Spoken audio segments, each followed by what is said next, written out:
Welcome back to TSD Meter. Today we'll look at some of the advanced features this calculator has to offer.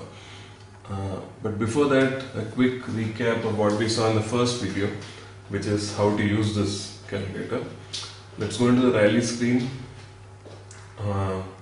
then click the speed chart key to enter a couple of speeds.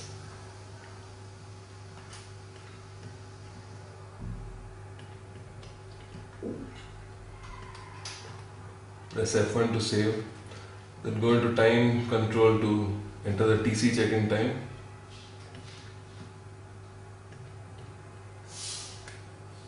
F1 to save, and then keep pressing. Now that the rally has started, keep pressing the 100-meter button to find out the target times and keep calling out to the driver.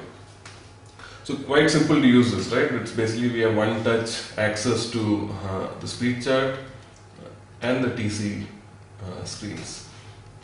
But we are making a big assumption here, which is basically that the odo readings, what we are seeing, that this 0.5, 0.6, etc., they obviously come from somewhere, and we are assuming that they come from a rally meter, which is correctable, as in at every determinate point we are able to actually reset the value of the rally meter to match what's there in the road book. Now this is not always possible. For example, you might run a rally which doesn't allow rally meters, or you don't want to invest time, money and the pains associated with, say, installing something like a TerraTrip, right? So how would you use TSD meter with a normal stock car odometer? So we'll see that now, how to do that. So press F1, come to the main menu, go into settings, and if you scroll down, you'll see that there's an option called meter type. So if you are using TerraTrip, you would select meter type as rally, but if you aren't, if you are using a odometer, which is your car's odometer, or you're looking at a GPS to figure out how much distance you have traveled, you would choose the second option, which is meter type stock. So come down, press DXC to select that, press F1 to save. So this is our main menu now. You'll notice that we have an extra option here called odometer. So let's see what that does. So go into odometer. So the first line is something, it's called correction factor, and there's a description there which says car odo divided by roadbook odo. So in every rally you have something called an odo check, which is run, which is like a probably 2 or 3 kilometers of roadbook instructions you are given, and you zero your trip meter and you do that route. And at every instruction you check to see what the roadbook odometer reading is and what your car says. Okay, if they match, great, but most likely they won't match, because the way the different car odometers work, and probably the way you drove wasn't exactly the way the rally route setter drove. So at the end of it, obviously there will be a difference. So this correction factor is whatever your car shows divided by what is there in the road book. So for example, it was a 2 kilometer odo check, and at the end of 2 kilometers your car said 3 kilometers. So your correction factor would be 3 divided by 2, 1.5. So you write 1.5 there, press F1 to save. Now this is a one-time activity. You do this at the beginning of the rally, which is basically figure out what the odo correction factor is and enter it there. Now if you go into a rally which doesn't give you an odo check in the beginning, you can always just write 1 and leave it there. I mean, we can always correct it later, but for now, in our rally it is 1.5, so choose that, type that in and press F1. Okay, so let's go into the rally screen, which is our main screen. So here it's pretty similar to what you saw earlier. The first line is the time control, second line is odo, third is target time for that odo, then speed and next, right? There are a couple of other fields there which we'll get into. The odo reading which you are seeing now is the odo reading of the car, it's not of the road book, because obviously the driver doesn't have reference to what the road book says. Driver only sees his or her odometer in front of them. So we as a navigator, the navigators will be calling out the car odo readings, not the road book. So what you see 0 there is obviously cars. Add 100 meters to that, 0.1. Now this 0.1 refers to the distance the car has traveled or should travel. And if you look to the right side of that in bracket, it says 0.07. That's actually what the odo reading in the road book would be. So to give you a clearer example, if the car has traveled 3 kilometers, then it actually means, according to the road book, it would have traveled 2. That's why it's shown in bracket. So you keep doing 100 meters to the car odo, keep calling out the target times to the driver. Now say if you want to add more speeds, it's very simple. One touch, add another speed.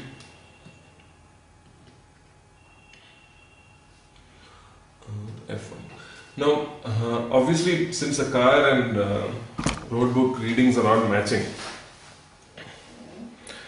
you need to figure out like how to convert a car odo reading to the road book odo reading, right? For that we have again a one-touch access to the odometer screen. So if you notice, this is the same screen as what we saw earlier, where we had entered the correction factor, but the second half has these two lines. One says road book and the other says car. So this is basically the screen where you can enter a road book odo reading, and you will be told what the corresponding car reading should be. So basically what this means is that when the road book says 12 kilometers, your car odo should have said 18. Okay. So F1 to save. And so you keep running the rally like that. Say for example you have zigzagged your way, or you lost your way, and you went like 2-3 kilometers off track, and then you came back to a point where you're sure where the road book is. So in such a situation, you would go to the odometer screen. Say for example you went off track, joined the route at the 15 kilometer mark. So ideally, if you hadn't lost your way, the car odometer should have read 22.5. But since you did lose your way, and now probably the car shows 28.2, so you can actually correct it by saying 15 in road book means 28.2 in car, and then save it. Okay. So this basically what this now does is it actually changes the formula where you convert car to road book. So now if the car has traveled 11 kilometers, it actually means it has traveled only, in road book terms, you have traveled only 3.53 kilometers. So at every junction or a determinate point, you can check to see what the road book instruction says. You can see what your car odometer says, and then you can actually correct it. So if the road book says 5.25 and your car says 11.3, you can actually correct it, save it, and come back.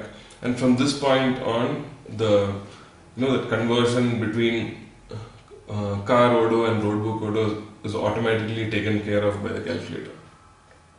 So there are some additional lines you see there, R and C, that R 5.25, C 11.30, which is basically for your convenience. It's just showing you what was the last reading you checked. So the reason why it's good is because, say right now we are at a 12 kilometer mark and Tulip says, road book says 5.72.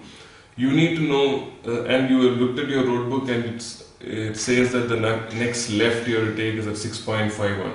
So in the middle of what you're doing here, you'll probably come here, type in 6.51 to check where is it that the car should turn left, right? So and you would do that much in advance before you actually reach that left. So because you have done that 6.51, it keeps showing you R 6.51, C 13.19, so that you can, and you haven't reached the 13.19 yet. So it's there as a reference for you to tell you that this is something which you had checked earlier and maybe something should happen there. So yeah, this is it basically. So to do a quick recap, at the beginning of the rally basically before that settings, you choose meter type stock. Then at the beginning of the rally, you enter a correction factor after your odo check. Then at the start of the rally, you make both car and road book 0. Save it. Then while you are running the rally, you are given a one-touch access to that odometer screen again. And at every determinate point, you can check to see if the road book and the car odos are matching. If they aren't, you can actually type in the road book value and the corresponding car odometer value, and then automatically this the car to road book odo conversion, the error and the difference, all that is automatically incorporated into the calculator. So that all you have to worry about is just keep giving 100 meter calls. So this is how you use TSDMeter with a stock car odometer. If you have any questions, comments, suggestions, please reach us at info@tsdmeter.com. Thank you.